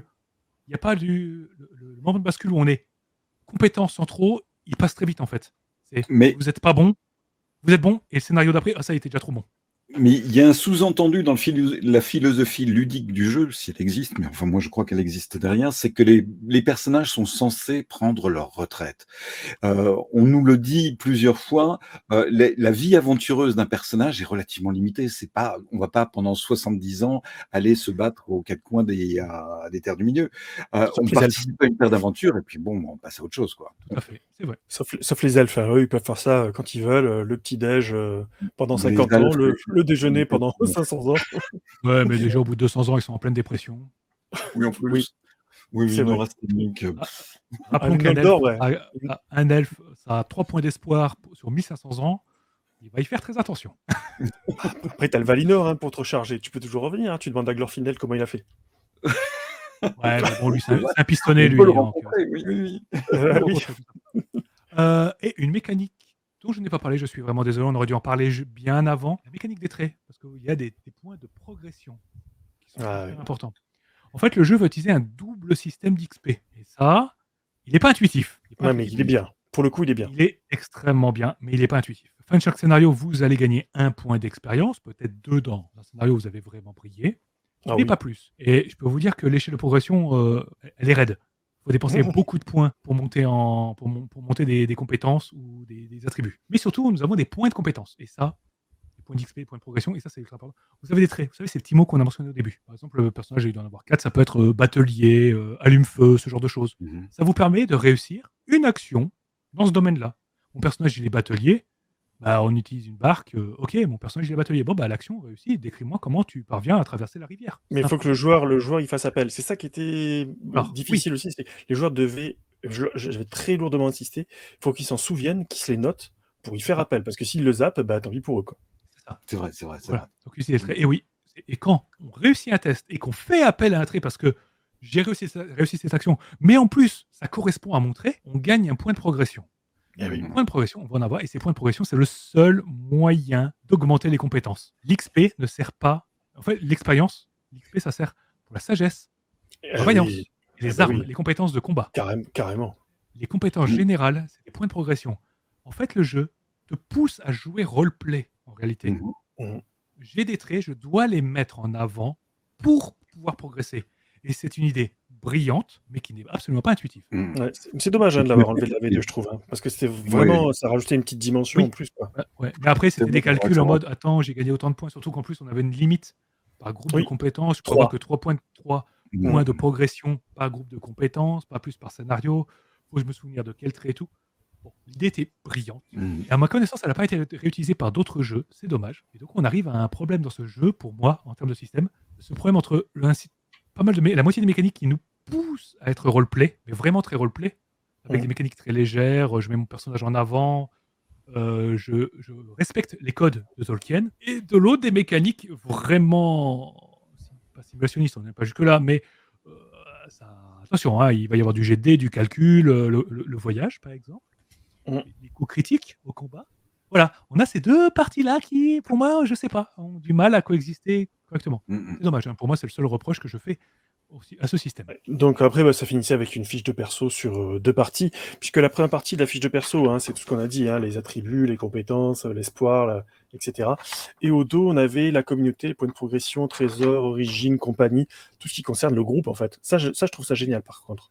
Mhm. On n'en Oui. parle pas souvent. Hein. Donc là, on a vraiment la partie groupe, vie du groupe. C'est ça. Mm. En plus, Et puis, il y a le post aussi qui fait quoi dans la communauté pendant un voyage.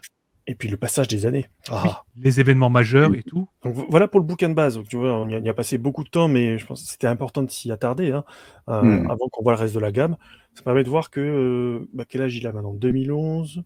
Si je passe sur la V1. Il a 12 ans. Ah, quand même, hein. C'est pas mal. C'est vrai que je suis. Alors, on en a discuté en off tout à l'heure, mais c'est vrai que je suis un peu comme Antoine, c'est-à-dire que j'ai commencé à jouer en V1, je vais vite basculer sur la V2 en termes de règles.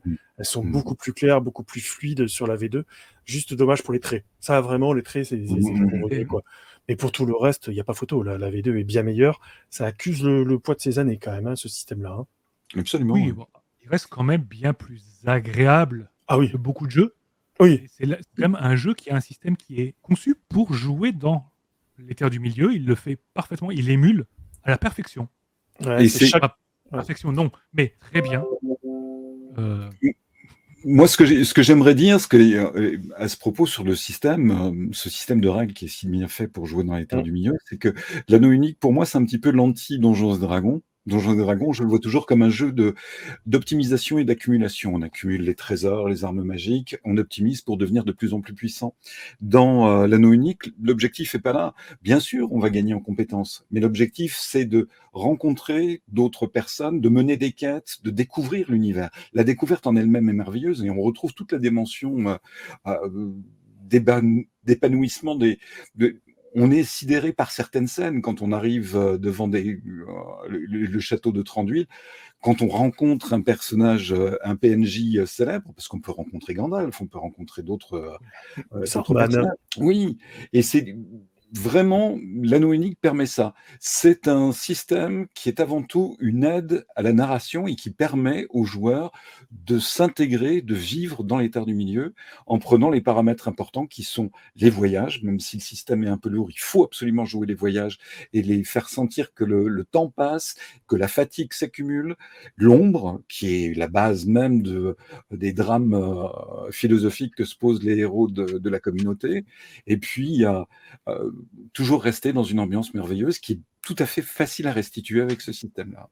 Moi, je dirais que ma conclusion, hein, sur ce bouquin, quand je l'ai lu de fond en comble, parce que voilà, j'en suis ressorti avec la patate en me disant, voilà des gens qui ont compris, alors Mmh. pas parfaitement, l'esprit des récits de Tolkien. Ce que Mmh. n'avait pas fait Clairement. JRTM malheureusement, hein. Alors que, Oui, attention, hein, dans JRTM, je m'amuse beaucoup à charrier, etc. Ce système pété, ok, d'accord. Bon, il y en a qui l'adorent, mais tant mieux pour eux. Mais il y avait des trucs très bons. Moi, je sais que, par oui, exemple, oui, le oui. supplément sur les montagnes grises était terrible. Mais bon, peu importe, on va pas parler de JRTM. Mais c'est surtout que j'étais, voilà, heureux de me dire, ouais, les mecs, ils ont compris que t'as cette partie voyage, t'as cette partie rencontre, t'as cette partie combat qui fait partie, hein, de l'adversité. Et, et puis bah, tu démarres avec l'espoir, t'es tout joyeux, et puis les épreuves de la vie font que bah, c'est l'ombre qui gagne petit à petit.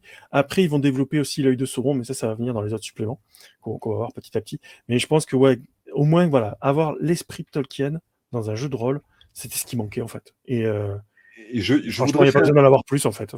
Parfait pour ça. Je voudrais vous faire une petite remarque qui vient de mon expérience personnelle. C'est un jeu qui se joue très bien avec 4 ou 5 joueurs maximum. Ça se joue Ouais. très très bien avec un petit groupe intime. Moi, j'ai joué une campagne avec 9 joueurs, même j'ai fait une partie avec 11 joueurs. Ça a été Oh. rendu possible parce que c'était des joueurs expérimentés, t'en connais un certain nombre, Fred, Ah des bon? gens qui sont capables de se contrôler, mais je me suis aperçu que les mécaniques du jeu ne fonctionnait plus aussi bien. Dans Parce que, l'équilibrage. notamment au niveau des combats, un groupe de 9 joueurs, on peut lui opposer presque une armée, il va résister. Il y a la possibilité de développer des tactiques qui sont payantes parce qu'on a des costauds qu'on peut mettre devant, des Eh oui. bons archers qu'on peut mettre à l'arrière, et tout d'un coup on déséquilibre. Donc vraiment, il faut le jouer à 4 ou 5 joueurs. Ouais, À 3, ça c'est doit ça. être possible aussi avec 3 joueurs. Ça doit être assez cool. 3, j'avais fait une campagne avec 3 joueurs et c'est difficile. Là, Ah, l'opposition, disons que ça se fait, mais les antagonistes majeurs, ah comprendre oui. un chef de guerre orc, un Ouais, là, troll ouais. ou un spectre, deviennent beaucoup trop dangereux parce que dès que l'un des trois, par exemple, est mis au sol, ce qui arrive assez vite hein, quand un personnage est neutralisé au Mhm. corps à corps, Oui. qu'on n'est que deux face à un troll et que c'est pas notre spécialité, la campagne, on se dit tiens, MJ, passe-moi le bouquin de règles, je réfléchis à mon prochain perso. Ouais, ouais, c'est vrai. Voilà. 3, Ouais, c'est un peu trop juste. 4, peut-être le chiffre parfait en fait pour jouer à cette campagne. ouais, 4-5. Moi, je suis à Oui, 5 5, aussi, voilà, c'est bien. 4-5, mais pas Ouais, au-dessus. c'est parfait. Après, Et comme Parfait vous l'aviez dit, parce que les oui, pardon. cultures te permettent d'équilibrer, en fait. C'est ça aussi, hein. Ouais, absolument.